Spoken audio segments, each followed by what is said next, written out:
Hey everyone, it's Ryan Henry, idea guy and co-founder of INSPIREsmall.biz, and welcome to another edition of the Bright Ideas Show that airs every Monday at 4 o'clock p.m. Eastern. Today our guest is going to be Danny O'Malia, and we're going to talk about some of the great upcoming events from INSPIREsmall.biz. Let's get today's episode started.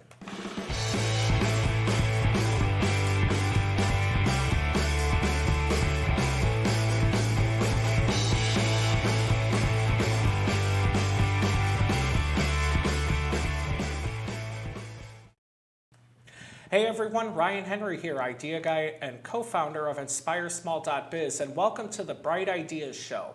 This show is recorded at Refinery 46 in Indianapolis, Indiana. What is Refinery 46? Well, it's a great co-working space near 46 and Keystone in central Indy, where membership starts at just $150 a month for general access to the building. And when your business outgrows co-working space, they have offices and office suites so that you can grow and expand. Today our guest is going to be Danny O'Malia, who you know as Indy's trusted servant. He also has a show that airs just before the Bright Ideas Show every week. But before we get to our interview with him, I'd like to share with you a recent video added to the INSPIREsmall.biz library. Evgenia Bolkova shares how to set healthy boundaries. So how to set up boundaries? Well, first of all, identify your values. What's important for you? And what's important for your personal life? This will help you to establish boundaries that are aligned with your values and beliefs. Define your limits. Here you can start from considering what you are comfortable with and what you are not comfortable with. And this can include many different things, like think about your time, energy, and emotions. And again, communicate your boundaries respectfully, right? Let others know about your boundaries in a clear and respectful way. And, unfortunately, this may involve having difficult conversations with your friends, family, or coworkers too. And stick to your boundaries. Once you have established your boundaries, it's important to enforce them. In practice self-care. I've mentioned this many times during my presentation. It's a part of your life. It's a part of your mental and health thing, right? So make time for activities that help you to recharge, such as, exercises, jogging, riding, reading, spending time with loved ones. Just think about what you really enjoy doing. That's something you have to push yourself toward. And I would like you to remember that setting boundaries take practice and time, and you have to be patient about that, right? So practice. The more you try, the more competent you are. The more competent you are, the more confident you are. And you will see how it will be easier for you even to practice saying no. Try it once, twice, and the third time will be completely different. And my question to you, what will you practice today?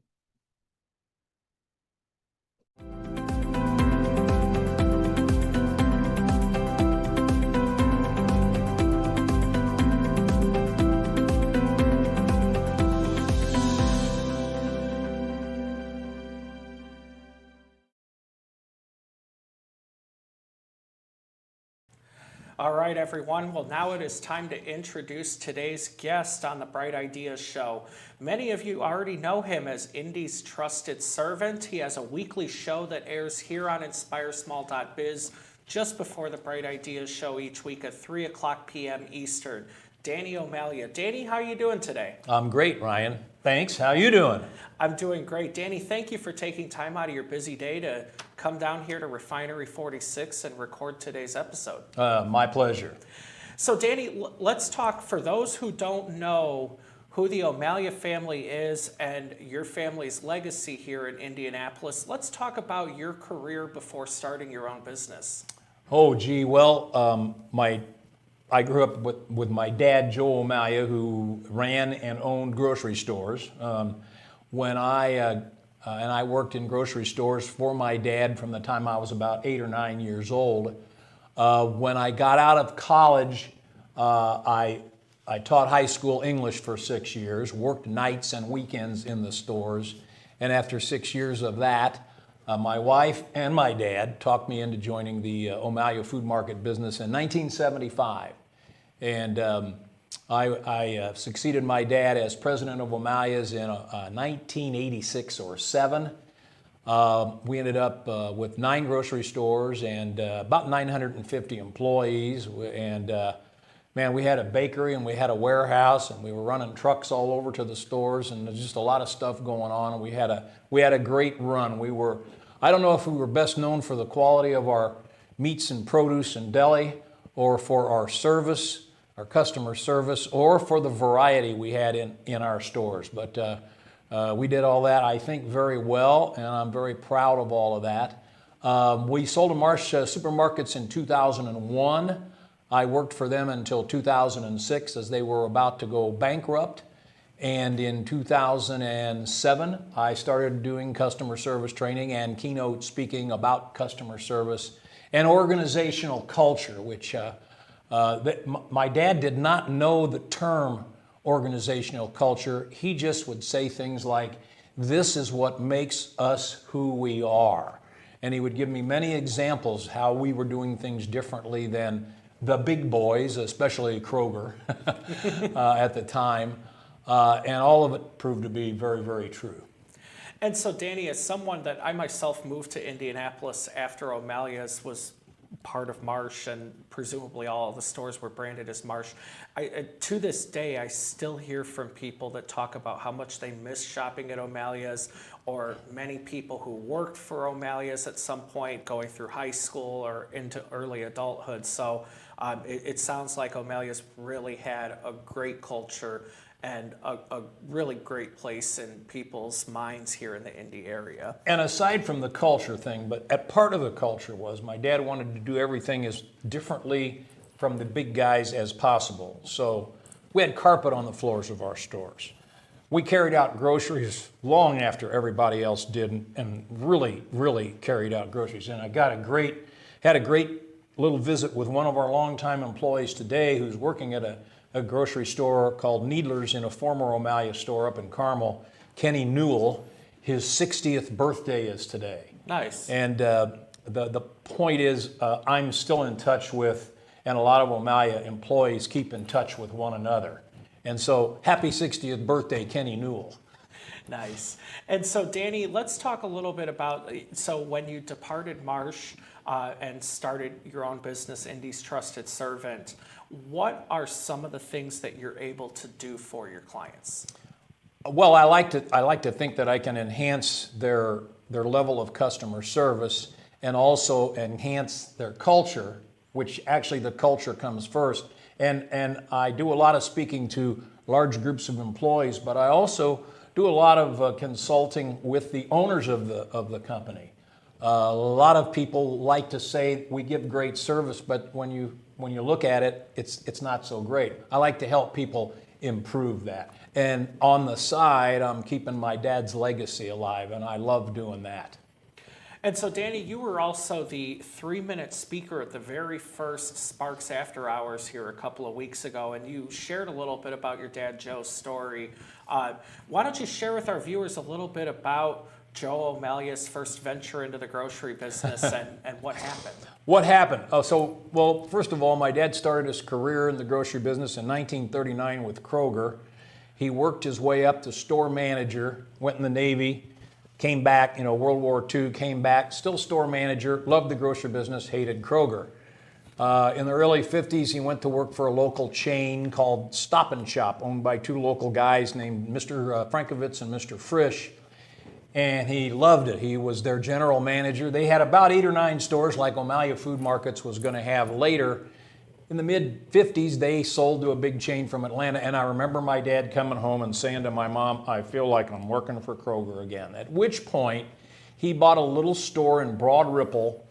It was called Roth's Food Market. Mr. Roth was a friend of Mr. Frankovitz and Mr. Frisch, and he was looking to retire, and he had run this store on Guilford Avenue between 62nd Street and Westfield Boulevard, where the Vanguard Bar is today. He'd run this store all his life. It had one cash register, a very, very, very small store, and I worked in that store. One of my first questions is, Daddy, you're going to put your name on the store? No, sirree. I'm going to leave it Roth Supermarket, Food Market, because I got to replace Mr. Roth, and putting my name on the store won't help me do it, okay? Well, that store was very successful. He actually hired some people from the Stop and Shop, the best meat guy, the best produce guy, the best office cashier, and they just picked up from Mr. Roth and did well. Then my dad made his one big mistake.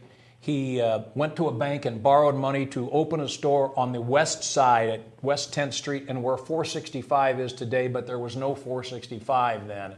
And he went into hock with the bank, and the second store kind of broke him. And the bank took the stores, and by which point, Mr. Frankovitz, one of the original owners of Stop and Shop, had bought his company back from the chain in Atlanta who had ruined it. And Mr. Frankovitz called my dad and said, you want to come to work, back to work for me and help me save it if we can. They tried that for 2 or 3 years. It didn't work. At which point my dad got a call from a man named Francis Preston, who had inherited a store from his dad by Community Hospital East and wanted to buy a store at 71st and Keystone, which turns out to be where Sullivan Hardware is today. Wow. When Mr. Preston told my dad that he had checked with every vendor in town, Coca-Cola, Borden's Milk, you name it, Anheuser-Busch, Wonder Bread. Who's the best grocery operator in town? Everybody said Joe O'Malia. So when Joe O'Malia and Mr. Preston bought that store, it was doing $6,000 a week. This was 1962. A year later, it was doing $50,000 a week. Ooh. Now I'm a teenager working in the store and flirting with the cashiers and stocking groceries and carrying out groceries, and I'm listening to the employees and the customers and the vendors. Why is this store doing 800% more than it was a year ago? Joe O'Malia. Every one of them, I'm going, wow, my dad's onto something here. After several years with Preston's, he opened his first O'Malia store in 1966. And I remember him telling me all the stuff he was going to do different, like carpet on the floor and a free cup of coffee, which had never been done before. And of course, he was going to, have the best meat and produce and the best quality of everything and give the best service. And it was just amazing. It was an amazing thing. My dad had a DeWalt power saw in his basement, and he carved all the letters for delicatessen, fruits and vegetables, butcher shop. My mom made the curtains for the front window. It was a real down-home thing. He got a loan from what was called Union State Bank, which was a part of Merchants Bank. Back in those days, the banks couldn't go across county lines, so Merchants Bank owned Union State Bank in Carmel, and it took off like a whatever the hell, bat out of hell. It really did well from the beginning, and he very carefully started to open what was eventually 9 stores. Between 1966 and 1990, we opened 9 stores successfully. Wow. And that's that story. And so, Danny, in the latter half of the 20th century, grocery stores got a lot bigger than they used to be. So the first store that your dad operated was a pretty small place, but the O'Malia stores that he went on to open were just massive. What are some of the things that O'Malia's did that really expanded and needed all of that space? Actually, our stores were not massive compared to the big, superstores. So the first store on College Avenue was 8,500 square feet, which is an average size store then, but would be a very small store now. The biggest store we ever opened was 40,000 square feet. Wow. Which is very big for us but not very big compared to, say, a Target store or a Walmart or whatever. Aside from the great service and the great quality, my dad built a reputation for being the store you went to if you couldn't find what you were looking for in the store you were going to. So let's say somebody went to New Orleans and came back and said, I want you to get McElhaney picante sauce.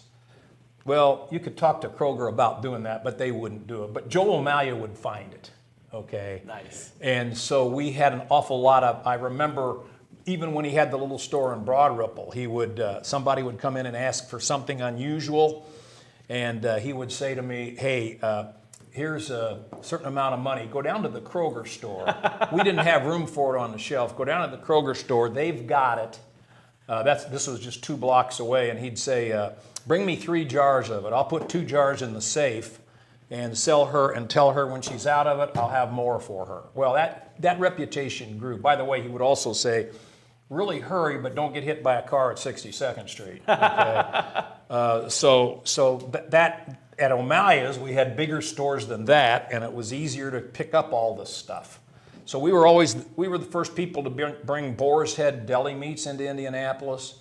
We were the first people to bring a lot of stuff into Indianapolis. Nice.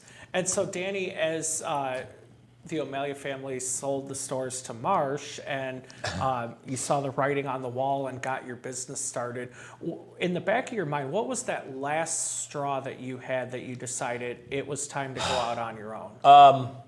Well, there were a couple of things. One was the Walmartization of the customer base. We sold in 2001 to Marsh. Marsh approached us in right around New Year's of 2000. The sale was finalized in the mid-2001. Took a long time for both of us, right? But I saw something in the trade press that Procter & Gamble, one of the things my dad built a business on is win-win relationships with the vendors, okay? Mm-hmm. Treat the vendors fairly, they'll treat us fairly. I saw an article in the trade press that Procter & Gamble was sending 12 salespeople to live in Bentonville, Arkansas, which screams Walmart. Yeah. And I thought, there goes that advantage of, being win-win with our vendors. If the vendors are going to go kiss Walmart's, that's going to be a problem for us. We also looked at what the cost of things was going to be, and we also had banks that were questioning us because they were worried about the great big stores. In the mid-'80s, Cub Foods came to Indianapolis. Mm-hmm. What was a big deal about that? There were 3 chains here. Preston Safeway, the guy that my dad went to work for in the early 60s, Standard, and A&P. Standard and A&P were national chains. Preston Safeway was a merger of 2 local chains. They all had 25 stores or more, and when Cub Foods came, they put all 75 of those stores out of business in a year. Whew. Didn't touch our stores, but the writing was on the wall. Now, Cub Foods only lasted 17 years here in Indianapolis because Target and Walmart and,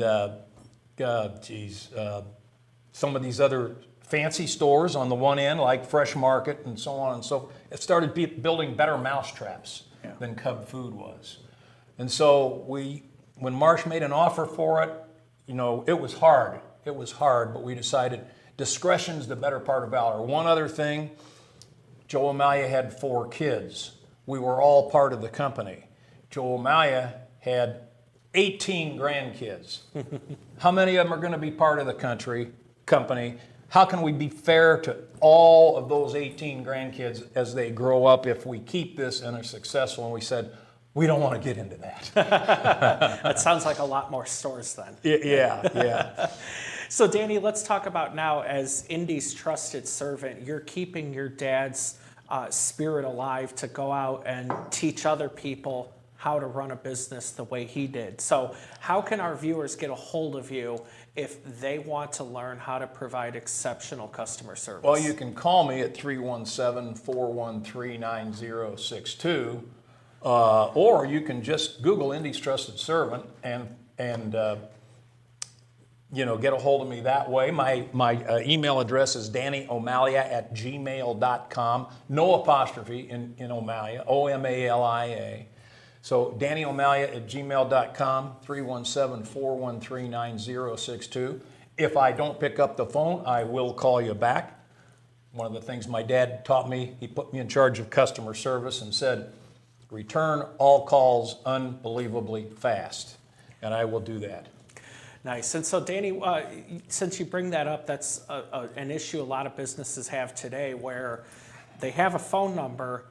There's usually not someone to pick up the phone, and then you leave a message and you're not going to hear back. So even in this day and age, it's still important for every phone call to be returned, right? Well, you know what? Yeah, and sometimes you're dealing with a company. Let's say you're dealing with an insurance company, and you need to get back to them. Finding the same person you even talk to is impossible. Okay. Yeah. So I still think, even though technology is what it is, if a business has a person who's responsible for answering the phone and getting to the person that needed to be talked to, and people don't have a big hassle finding somebody to talk to, or email, or text, or whatever it is, then you've got a big advantage over everybody else who's making it really hard to get a hold of anybody. Okay. Yeah. You can tell I get a little. We found what you're passionate about. Yes. Well, Danny, thank you so much for taking the time to be our guest on today's episode of the Bright Ideas Show. To everyone watching, if you want to know how your business can provide exceptional customer service and build a great company culture, give Danny a call, 317-413-9062, or send him an email, Danny O'Malia, no apostrophes, @gmail.com. That's Danny O'Malia @gmail.com. Next, I'd like to share a video with you from the very first Sparks After Hours event that we did this month about Chris Reed and talking about how every small business should have its own unique brand. So, before we get to our 3 Sparks speakers this evening, I'd like to introduce someone very important to Sparks. He is the founder of Sparks, which is now 11 years ago, I believe. 2012 is when he first started it. And so in late 2022, Chris and I got an opportunity to sit down together, and we realized that the goals of both Sparks and INSPIREsmall.biz had a similar vision, which was to share education and inspiration with people. So we got this idea that what if we took over Sparks and brought it back? So what we're going to do each month, because there are very few people that are as effective at building a recognizable and lasting brand as there is Chris. So each month, Chris is going to share with us a 60-second talk about how everyone in this room can be effective and excel in their marketing. So let's give a huge round of applause to Chris Reed. There we go. Hey kids, how we doing? Hey, thanks. Let's give him a round of applause. Ryan Henry, you're the man. Woo! He got to experience what my afternoon was like setting up this whole thing, and I got to watch him and help him do that. So it was really awesome. All right, so I'm doing 60 seconds on the clock. That slide, put that slide back up here. Who here knows the color of Budweiser? Just say it. Red. Who's the color of McDonald's? Yellow, right? Home Depot. Orange. Why, right? They've run it into your brain over and over and over again. In marketing and small business, you've got one shot to own a little piece of someone's brain. Break the paradigm, get them to laugh a little bit and understand your value, and you might have a chance. I don't know how many seconds left on the clock, but we'll get that figured out eventually. But the point of this slide is that color matters. And when you look at a small business with guerrilla marketing tactics, you don't have a lot of money. So look at what the big dogs do in your space and rip them off. Thanks. Awesome. Thank you, Chris. Everyone, don't miss the next Sparks lunch coming up on Friday, September 1st. That's at Giacomo Pizza, 9165 Otis Avenue. We got Danny walking around behind us here, getting ready for his next interview of the Indy's Trusted Servant Show. But coming up September 1st, 11 o'clock a.m., Giacomo Pizza, 9165 Otis Avenue in Indianapolis, Indiana. That will be from 11 a.m. till 1 p.m. And you'll get to see a great Sparks Talk speaker we've already recorded and discuss it at the table about what you got out of that talk. Coming up on Friday, September 8th, we have the next business spotlight. That's at Pinheads and Fishers, where over 80 business owners get together on the second Friday of every month, and each one gets 45 seconds with the microphone to talk to the whole room. What is your business? Who are the prospects that you're looking to meet, so everyone walks out of that room with a better understanding of who it is you need to meet? If you register in advance, your contact information can be included in the paper booklet that everyone receives when they arrive. And finally, coming up on Wednesday, September 13th, we have the next Sparks After Hours at the Northside Events and Social Club. That's 2100 East 71st Street in Indianapolis, Indiana. Our theme for September is determination. So join us for 3 great speakers on stories of determination. This month we have Tracy Danner Odenwelder, who is the owner of Total Dynamic Organization, Rebecca Johnson, who owns Golden Heart Senior Care, and Deanna Morey, who owns the Resenergize Sanctuary. If you liked this video today, be sure to like, share, and subscribe so you can get the latest content from us when we air new episodes every week. And if you're in the process of building your own business, consider becoming a member of INSPIREsmall.biz by visiting www.INSPIREsmall.biz/join. I'm Ryan Henry, idea guy and co-founder of INSPIREsmall.biz. Thanks for watching.